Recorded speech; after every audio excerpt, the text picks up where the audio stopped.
نحمده ونصلي على رسوله الكريم أما بعد فأعوذ بالله من الشيطان الرجيم بسم الله الرحمن الرحيم وما أرسلناك إلا رحمة للعالمين وقال الله تبارك وتعالى في موضع آخر إنا أرسلناك شاهدا ومبشرا ونذيرا وداعيا إلى الله بإذنه وسراجا منيرا وقال النبي صلى الله عليه وسلم إنما أنا قاسم والله يعطي أو كما قال عليه الصلاة والتسليم صدق الله المولانا العظيم وصدق رسوله النبي الكريم ونحن على ذلك لمن الشاهدين والشاكرين والحمد لله رب العالمين. قابل قدر علماء کرام، میرے محترم بزرگوں، دوستوں اور عزیز ساتھیوں، بات چل رہی تھی حضور پاک صلی اللہ علیہ وسلم کی حیات طیبہ پر، آپ کے پیدائش سے پہلے کے واقعات، پیدائش کے وقت کیا کیا واقعہ پیش آیا تھا، بہت تفصیل کے ساتھ 2 جمعہ کو اس کو بیان کیا گیا تھا. اس سے آگے کا انشاءاللہ آج بیان کیا جائے گا. جب نبی کریم صلی اللہ علیہ وسلم کی عمر مبارک 2 سال کی ہو گئی اور حلیمہ سعدیہ جو حضور پاک صلی اللہ علیہ وسلم کو دودھ پلا رہی تھی اور آپ کی رضائی ماں تھیں وہ، تو 2 سال کے بعد واپس مکہ مکرمہ حضرت آمنہ کے پاس تشریف لائیں، لیکن ان کا دل نہیں تھا کہ آپ کے حوالے کریں، اسی لیے انہوں نے اصرار کیا اور بہت اصرار کیا کہ اس بابرکت بچے کو ہمیں کچھ دن اور رکھنے دیا جائے. چونکہ اس وقت مکہ مکرمہ میں وبا بھی پھیلی ہوئی تھی، بیماریاں پھیلی ہوئی تھیں، اس وجہ سے حضرت آمنہ نے بھی ارادہ کر لیا اور حکم دے دیا کہ ٹھیک ہے تم واپس لے جاؤ. چنانچہ حضرت آمنہ بڑی خوشی سے واپس لے آئیں اور حضور پاک صلی اللہ علیہ وسلم جب تھوڑا سا اور بڑے ہوئے، 4 سال کی عمر ہوئی آپ کی تقریباً، تو آپ اپنے رضائی بھائیوں کے ساتھ، رضائی بھائی کہتے ہیں جس ماں کا دودھ پیے ہیں اس کے جو بیٹے ہوتے ہیں وہ رضائی بھائی ہوتے ہیں. آپ رضائی بھائیوں کے ساتھ آپ علیہ الصلوۃ والسلام قبیلہ سعد میں وہاں آپ نے بکریاں چرانا شروع کیا. پھر آپ یکایک یہ واقعہ پیش آیا کہ وہ دوڑتا ہوا رضائی بھائی حلیمہ کے پاس آئے اور اس نے یہ کہا کہ جو قریشی بھائی ہے، یعنی حضور پاک صلی اللہ علیہ وسلم کے بارے میں 2 شخص آئے ہیں سفید پوش اور ان کے سینہ کو چاک کیا ہے، جس کو عربی میں شق صدر کہا جاتا ہے. وہ دوڑتے ہوئے یہ لوگ بھی گئے حضرت حلیمہ اور ان کے شوہر، اور جا کر دیکھا کہ حضور پاک صلی اللہ علیہ وسلم ایک جگہ کھڑے ہوئے ہیں اور رنگ فخ ہے آپ کا چہرہ انور کا. فوراً سینے سے لگا لی اور حضرت حلیمہ کے شوہر بھی اپنے سینے سے لگا لیے. پھر انہوں نے فوراً اسی وقت حضرت آمنہ کے پاس لے کر آئیں اور یہ کہنے لگی کہ یہ سب واقعات پیش آئے تھے. شق صدر، سینہ کو چاک کرنا، یہ حضور پاک صلی اللہ علیہ وسلم کے زندگی مبارک میں 4 بار یہ واقعہ پیش آیا. پہلی مرتبہ یہی 4 سال کی عمر میں. اس کا پورا واقعہ یوں ہے کہ آپ جب جنگل میں بکریاں چرانے گئے آپ، تو حضرت جبرائیل اور حضرت میکائیل تشریف لائیں اور ایک سونے کا تشت لے کر آئیں اور برف لے کر آئیں اور حضور پاک صلی اللہ علیہ وسلم کو لٹا دیا گیا اور آپ کے سینہ مبارک کو کاٹا گیا، چیرا گیا اور دل قلب اطہر کو باہر نکالا اور پھر اس کو چاک کر کے اندر سے خون کے 2 جمے ہوئے لوتھڑے تھوڑے چھوٹے چھوٹے تھے اسے نکال کر پھینکا اور یہ فرمایا کہ یہ شیطان کا حصہ تھا یہ، اور پھر اسے برف سے دھو کر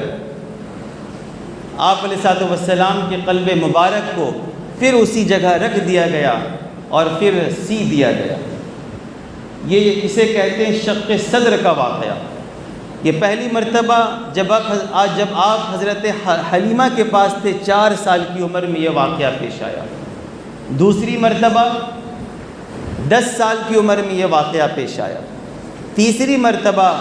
جب بعثت ہونے والی تھی آپ کی، یعنی نبوت سے سرفراز کیا جا رہا تھا آپ کو،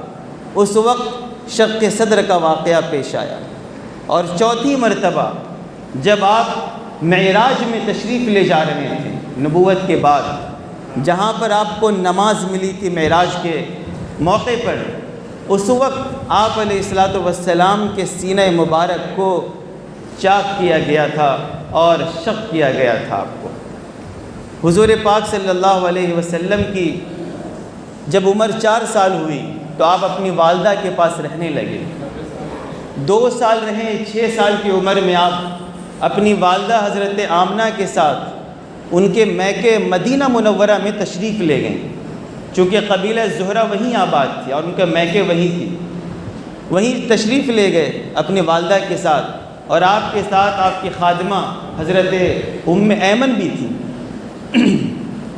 جب 1 مہینہ وہاں سے رک کر واپس ہوئے تو راستہ میں مقام ابوا میں حضرت آمنہ کا انتقال ہو گیا۔ آپ کی عمر مبارک صرف 6 سال تھی۔ ام ایمن اکیلے تھی،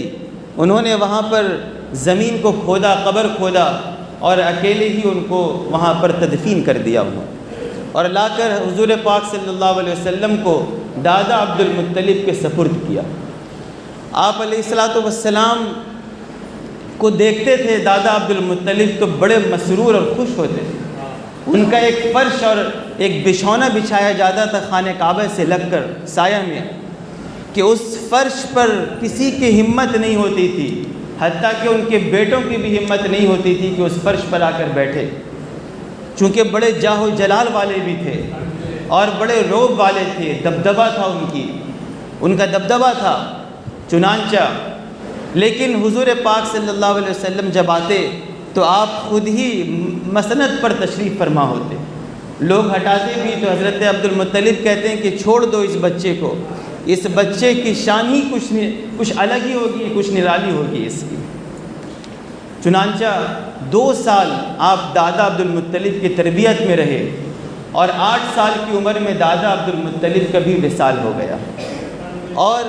82، 85، 95، 110 یا 120 مختلف روایات ہیں اس سلسلے میں، تاریخی روایات،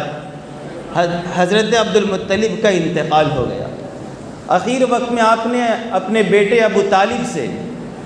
جو حضور پاک صلی اللہ علیہ وسلم کے چچا تھے، ان کے سپرد کیا اور یہ وصیت کی کہ اس بچے کی تربیت اچھے طریقے سے کرنا۔ چنانچہ حضرت ابو طالب حضور پاک صلی اللہ علیہ وسلم کی تربیت اور اتنا زیادہ ان کو مانتے تھے کہ اپنے حقیقی بچوں کو اتنا زیادہ نہیں مانتے، بلکہ آپ نے اخیر وقت تک حضور پاک صلی اللہ علیہ وسلم کا پورا ساتھ دیا۔ اخیر وقت تک ہر محاذ پر چچا ابو طالب نے حضور پاک صلی اللہ علیہ وسلم کا ساتھ دیا، لیکن ان کو ایمان نصیب نہیں ہوا تھا۔ اخیر وقت میں حضور پاک صلی اللہ علیہ وسلم کو بڑا ملال تھا۔ آپ نے کان میں جا کر کہا کہ چچا ایک بار آپ کلمہ پڑھ لیجئے۔ چچا ابو طالب نے کہا کہ میں اپنے قریشی کے دین پر مرنا چاہتا ہوں، اور اسی پر موت آ گئی ہوگی۔ تو قرآن پاک کی آیت نازل ہوئی اس وقت جب حضور پاک صلی اللہ علیہ وسلم کو حزن و ملال ہوا، تو قرآن کی آیت نازل ہوئی، اِنَّكَ لَا تَهْدِي مَنْ أَحْبَبْتَ وَلَكِنَّ اللَّهَ يَهْدِي مَن يَشَاءُ۔ آپ جس کو چاہیں ہدایت نہیں دے سکتے، ہدایت تو میرے قبضے میں ہے، اللہ فرماتے ہیں یہ تو میرے قبضے میں ہے، چنانچہ آپ غم نہ کریں۔ آپ چچا ابو طالب کا بھی انتقال ہو گیا۔ حضور پاک صلی اللہ علیہ وسلم جب 12 سال کی عمر ہوئی جب 12 سال کی عمر ہوئی آپ علیہ الصلوۃ والسلام کی، چچا ابو طالب حیات سے ہیں ابھی، اور ملک شام جانے کا ارادہ تھا تجارت کے لیے، تو چچا ابو طالب کا ارادہ نہیں تھا کہ میں لے کر چلوں ان کو، لیکن حضور پاک صلی اللہ علیہ وسلم کے چہرے مبارک کو جب انہوں نے دیکھا کہ غم کر رہے ہیں، ان کو ملال ہے، تو اپنے ساتھ لے لیا۔ چنانچہ جب گئے ہیں تو ایک جگہ ان کا قافلہ رکا، وہاں پر ایک بحیرہ راہب کے نام سے، جس کا اصل نام جرجیس تھا، وہ اپنے صومعہ میں عبادت کیا کرتا تھا، راہب تھا ایک، وہ اپنے صومعہ میں عبادت کیا کرتا تھا، وہ فوراً باہر نکل کر آیا، کبھی نکلتا نہیں تھا کسی قافلے کے لیے، لیکن جب حضور پاک صلی اللہ علیہ وسلم کی آپ کی عمر مبارک 12 سال ہوئی تھی اور یہ قافلہ کے ساتھ آپ تھے، تو وہ صومعہ سے باہر نکلا اپنا، اور یہ بہت غور سے دیکھنے لگا ہر ایک کے چہرے کو۔ جب حضور پاک صلی اللہ علیہ وسلم کے چہرے انور پر اس کی نگاہ پڑی تو کہنے لگا کہ یہ نبی ہیں اور آخری نبی ہیں، اور آپ کے ہاتھ کو پکڑ لیا اور یہ کہنے لگا کہ ھذا یبعث اللہ رحمۃ للعالمین، ھذا نبی ھذا رسول، کہ یہ نبی ہیں، یہ رسول ہیں، اور یہ رحمۃ للعالمین، اللہ نے ان کو بنا کر بھیجا ہے۔ لوگوں نے پوچھا بھی قبیلہ کے قریش کے سردار نے کہ یہ آپ کیسے کہہ رہے ہیں؟ تو انہوں نے کہا کہ دیکھو اس کے دونوں شانوں کے درمیان میں نبوت کا مہر ہے اس کا، جو سیب کے مانند ہے۔ چنانچہ انہوں نے کہا کہ ہاں بالکل یہ بات ہے، اور یہ نبی ہی کی شان ہو سکتی ہے۔ چنانچہ آپ کی وجہ سے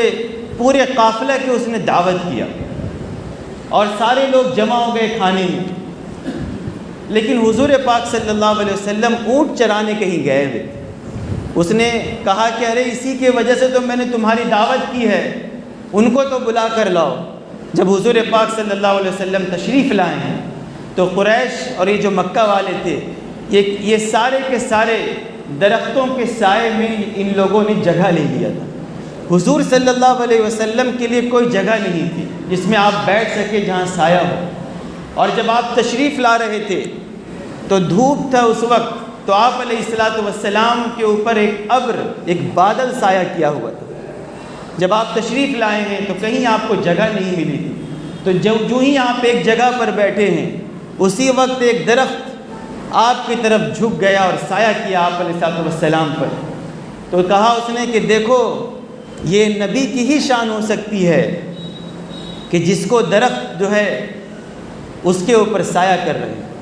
اور ایک بات اس نے یہ بھی کہا تھا، جب قریش نے پوچھا کہ تم کیسے جانے کہ یہ نبی ہے، تو بحیرہ راہب نے کہا کہ میں جب تم لوگ جس گھاٹی سے گزر کر آ رہے تھے، اس گھاٹی کا کوئی شجر اور کوئی حجر، کوئی درخت اور پتھر ایسے نہیں تھے جنہوں نے آپ صلی اللہ علیہ وسلم کو سجدہ نہ کیا ہو، اور شجر اور حجر یہ جو سجدہ کرتے ہیں وہ صرف اور صرف نبی کو کرتے ہیں۔ چنانچہ آپ علیہ الصلوۃ والسلام کے اوپر سایہ ہو گیا، اور اس نے کہا کہ دیکھو ان کو اللہ کے واسطے روم کی طرف نہ لے جانا، رومی ان کو دیکھ کر پہچان لیں گے کہ یہ نبی ہے اور ان کو قتل کر دیں گے۔ یہ ایک بات کہہ ہی رہا تھا بحیرہ راہب، اسی وقت روم کی طرف سے 7 آدمی ادھر سے آتے ہیں اسی وقت۔ تو بحیرہ راہب نے پوچھا کہ کیا مقصد سے تم آئے ہو؟ تو اس نے کہا، انہوں نے کہا کہ آخری نبی کا ظہور ہو چکا ہے، اور ہم نے سارے علاقے میں اپنے آدمیوں کو بھیج دیا ہے کہ ان کو پکڑ کر لائیں، اور ہم بھی نکلے ہیں، اور یہ بھی بات لکھی ہوئی ہے کتابوں میں کہ اس مہینے میں سفر کرنے والے ہیں آپ۔ چنانچہ آپ علیہ الصلوۃ والسلام اس مہینے میں سفر بھی کر رہے تھے، ملک شام پہنچے ہوئے تھے آپ۔ تو اس نے کہا، جب بحیرہ راہب کو اس نے یہ کہا تو بحیرہ راہب نے کہا کہ جب اللہ رب العزت کسی بات کا ارادہ کر لے اور کسی چیز کا ارادہ کر لے تو کیا کوئی ٹال سکتا ہے؟ انہوں نے کہا کہ نہیں، اور یہ 7 شخص بحیرہ راہب کے پاس رک گئے، اور یہ پھر قافلہ کے پاس آیا بحیرہ راہب، اور اس نے قسم دیا کہ بتاؤ اس کا ولی کون ہے؟ بتایا گیا کہ ابو طالب ہے۔ انہوں نے کہا کہ آپ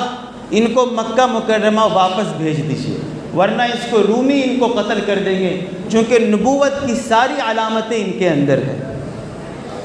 چنانچہ حضور پاک صلی اللہ علیہ وسلم کو حضرت ابوبکر صدیق اور حضرت بلال حبشی کے ساتھ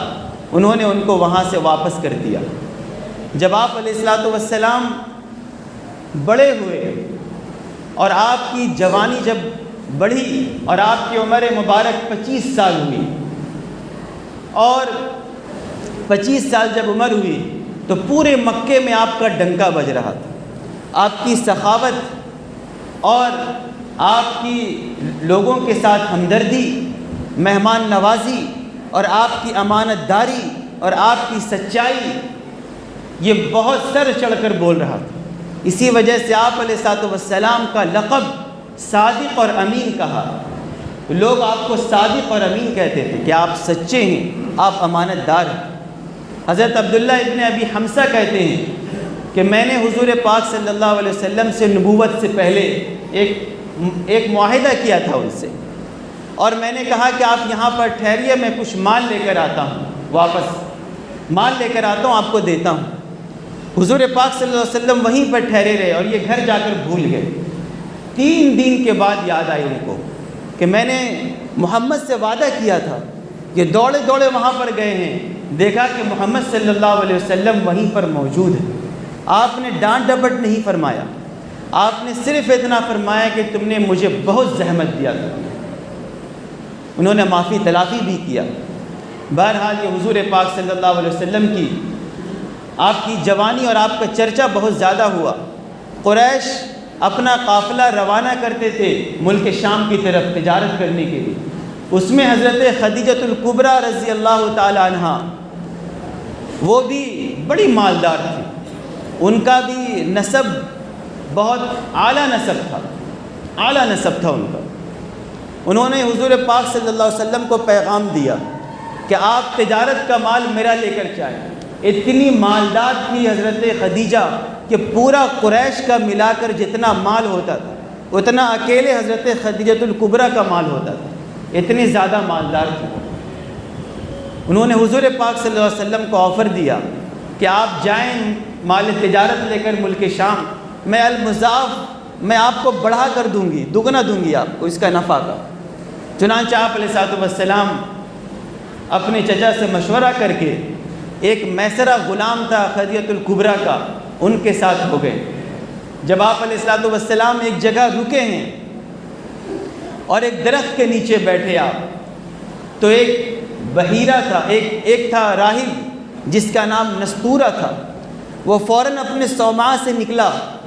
اور یہ کہنے لگا کہ حضرت عیسیٰ علیہ الصلوۃ والسلام سے لے کر آج تک اس درخت کے نیچے ایک نبی ہی بیٹھ سکتا ہے۔ چنانچہ آپ علیہ الصلوۃ والسلام کو دیکھتے ہی کہنے لگا کہ یہ تو نبی ہیں،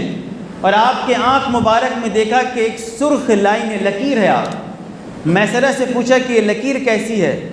تو میسرہ غلام نے کہا کہ یہ لکیر ہمیشہ ان کے ساتھ رہتی۔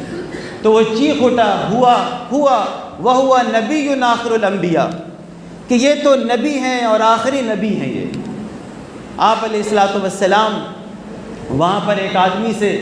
جب آپ تجارت کر رہے تھے، ایک آدمی نے کہا کہ آپ لات اور عزیٰ کی قسم کھائیے، تو حضور پاک صلی اللہ علیہ وسلم نے فرمایا کہ میں کبھی لات اور عزیٰ کی قسم نہیں کھایا ہے، بلکہ میں تو جب وہاں پر سے گزرتا ہوں تو اعراض کر کے گزر جاتا ہوں۔ تو وہ شخص کہنے لگا کہ بالکل آپ سچے ہیں، آپ امین ہیں، آپ امانت دار ہیں، آپ سچے ہیں آپ، اور میں نے جو صفات کتابوں میں پڑھا تھا تورات اور انجیل میں، وہ تمام صفات آپ کے اندر دیکھ رہا ہوں۔ یہ حضور پاک صلی اللہ علیہ وسلم کی دیانت داری تھی۔ پھر جب واپس آپ لوٹے ہیں تو ملک شام سے جب واپس آ رہے تھے تو حضرت خدیجہ نے دیکھا کہ حضور پاک صلی اللہ علیہ وسلم جس راستے سے آپ تشریف لائے ہیں، 2 فرشتے آپ کے سر مبارک پر ابر کیے ہوئے ہیں، ابر کا سایہ ہے آپ کے جسم مبارک پر، اور ساری عورتوں نے دیکھا آپ کو۔ حضرت خدیجہ نے جن عورتوں کو بلایا تھا وہ ساری عورتوں نے دیکھا کہ ابر کا سایہ آپ کے اوپر 2 فرشتے کیے ہوئے۔ اس چیز کو دیکھ کر حضرت خدیجہ نے آپ سے نکاح کا پیغام دیا۔ آپ کی عمر مبارک 25 سال تھی، اور حضرت خدیجہ الکبریٰ کی عمر مبارک اس وقت 40 سال تھی، اور حضور پاک صلی اللہ علیہ وسلم نے ان کے اس پیغام کو اپنے چچا کے مشورے سے قبول کر لیا، اور حضرت ابو طالب نے آپ کا نکاح کیا اور آپ کا نکاح ہو گیا۔ حضور پاک صلی اللہ علیہ وسلم کا پہلا نکاح تھا، یہ پہلی شادی تھی آپ کی جو آپ نے بیوہ سے کیا تھا آپ نے، اور آپ علیہ السلام کی عمر اس وقت 25 سال تھی، اور حضرت خدیجہ الکبریٰ کی عمر اس وقت 40 سال عمر تھی۔ یہ حضور پاک صلی اللہ علیہ وسلم کی کچھ زندگی کے مختصر حالات تھے جو آپ کے سامنے نبوت سے پہلے کے حالات پیش کیے گئے ہیں۔ انشاءاللہ آئندہ پھر نبوت کے سلسلے میں اور 35 سال کی عمر میں کیا ہوا تھا اس ایک واقعہ کے بعد نبوت کے واقعات کو انشاءاللہ بیان کیا جائے گا۔ دعا کیجئے کہ اللہ رب العزت ہمیں ان باتوں پر عمل کرنے کی توفیق عطا فرمائے، اور حضور پاک صلی اللہ علیہ وسلم سے سچی محبت اور سچا عشق نصیب فرمائے، اور آپ کی لائی ہوئی شریعت، لایا ہوا دین اور آپ کے اتباع کرنے کی ہم سب کو توفیق عطا فرمائے۔ وآخر دعوانا الحمد للہ رب العالمین۔